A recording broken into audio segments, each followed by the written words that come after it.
નમસ્કાર, જીએસ ટીવીમાં આપનું સ્વાગત છે। હું છું ભદ્રેશ। સમાચારોની શરૂઆત કરતા પહેલા એક મહત્વના સમાચાર સામે આવેલા તેની પર નજર કરીએ તો બીએડ કડીમાં રાજપુરની એક બીએડ કોલેજ છે તેને બંધ કરવા માટે હવે આદેશ આપવામાં આવ્યો છે। જીએસ ટીવીની ઇમ્પેક્ટ પડી છે। જીએસ ટીવીના અહેવાલની અસરના પગલે ગુજરાત સરકારે ભૂતિયા કોલેજ હવે બંધ કરવા માટે આદેશ કરવામાં આવ્યો છે। જીએસ ટીવી દ્વારા જે અહેવાલ પ્રસારિત કરવામાં આવ્યો હતો ત્યારબાદ ભૂતિયા કોલેજનો અહેવાલ પ્રસારિત થયા બાદ તેની અસર જોવા મળી રહી છે। સૌથી પહેલાં જીએસ ટીવીએ ભૂતિયા કોલેજનો અહેવાલ પ્રસારિત કર્યો હતો ત્યારે રાજપુરની શારદા બીએડ કોલેજ માત્ર કાગળ પર ચાલતી હતી તેવો અહેવાલ જીએસ ટીવી પર રજૂ કરવામાં આવ્યો હતો। ત્યારબાદ જીએસ ટીવીના ઇમ્પેક્ટના ભાગરૂપે હવે સરકાર દ્વારા આજે બીએડ કોલેજ છે તેને બંધ કરવાનો આદેશ આપવામાં આવ્યો છે। ભૂતિયા કોલેજને બંધ કરવા માટેનો આદેશ આપવામાં આવ્યો છે।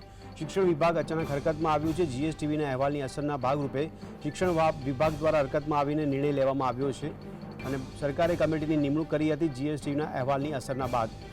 આજ અંગે વધુ વિગત આપી રહ્યા છે અમારા સંવાદદાતા ધવલ। ધવલ, જણાવશો કે કયા પ્રકારનો આદેશ કરવામાં આવ્યો છે અને શિક્ષણ વિભાગ અચાનક હરકતમાં આવ્યું અહેવાલ બાદ? ચોક્કસથી ભદ્રેશ, વાત કરવામાં આવે તો જીએસ ટીવીની ટીમે જે અહેવાલ રજૂ કર્યો હતો કે જે કડીના રાજપુર ખાતે જે છે તે જે શ્રેય એજ્યુકેશન ટ્રસ્ટ સંચાલિત જે શારદા બીએડ કોલેજ છે તે એક કેમ્પસમાં પરંતુ જે સ્ટ્રક્ચર હોવું જોઈએ કોલેજનું તે સ્ટ્રક્ચર ઉપર ન ચાલતી હોવાનો જે અહેવાલ જીએસ ટીવીએ રજૂ કર્યો હતો ત્યારબાદ ઉત્તર ગુજરાત હેમચંદ્રાચાર્ય યુનિવર્સિટીના કુલપતિ સાથે પણ વાત કરવામાં આવી હતી। કુલપતિએ પણ પગલાં લેવાની જે વાત છે તે કરવામાં આવી। ત્યારબાદ યુનિવર્સિટીના કુલપતિ દ્વારા એક ટીમની રચના કરવામાં આવી છે અને સરકાર દ્વારા પણ એક ટીમની રચના કરવામાં આવી છે। બંને ટીમની રચના થયા બાદ બંને ટીમે જ્યારે સ્તર તપાસ કરવામાં આવી ત્યારે જે પ્રમાણે જીએસ ટીવીએ અહેવાલ દર્શાવ્યો હતો તે પ્રમાણે તે સ્થળ ઉપર કોઈ પણ કોલેજ જોવા ન મળતા જ આજ રોજ જે સરકારનો જે શિક્ષણ વિભાગ છે તેના ઉપસચિવ દ્વારા જે આ કોલેજની માન્યતા છે તે રદ કરવામાં આવે છે એટલે આ કોલેજને જે તે ક્લોઝર નોટિસ છે તે ક્લોઝર નોટિસ આપવામાં આવી રહી છે। એટલે કે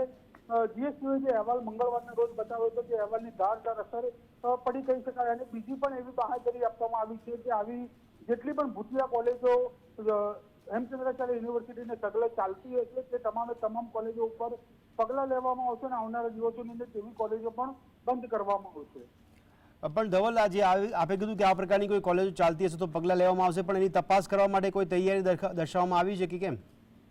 જી ચોક્કસથી તે પ્રમાણેની જે તમે કહ્યું કે આ પ્રમાણેની કોઈ તૈયારી એટલે કે યુનિવર્સિટીના કુલપતિ દ્વારા એક ટીમની રચના કરવામાં આવી છે। તે ટીમની અંદર સરકાર વતી પણ 2 માણસોને રાખવામાં આવ્યા છે। એટલે તમામ ટીમ છે તે તમામ કોલેજોનું જે સ્તર તપાસ છે તે કરવામાં આવશે અને સ્તર તપાસ કર્યા બાદ જો જે પ્રમાણેની વિગતો હોવી જોઈએ તે પ્રમાણે કોલેજ શરૂ કરવા માટેના જે સ્ટ્રક્ચર હોવું જોઈએ તે તમામ વિગતોની તપાસ કરશે। જો નહીં મળે તો તેને પણ ક્લોઝર નોટિસ આપી કોલેજોને પણ બંધ કરવામાં આવશે તેવી પણ વાત કુલપતિ દ્વારા કરવામાં આવી। જી ધવલ, ખૂબ ખૂબ આભાર સમગ્ર માહિતી આપવા બદલ।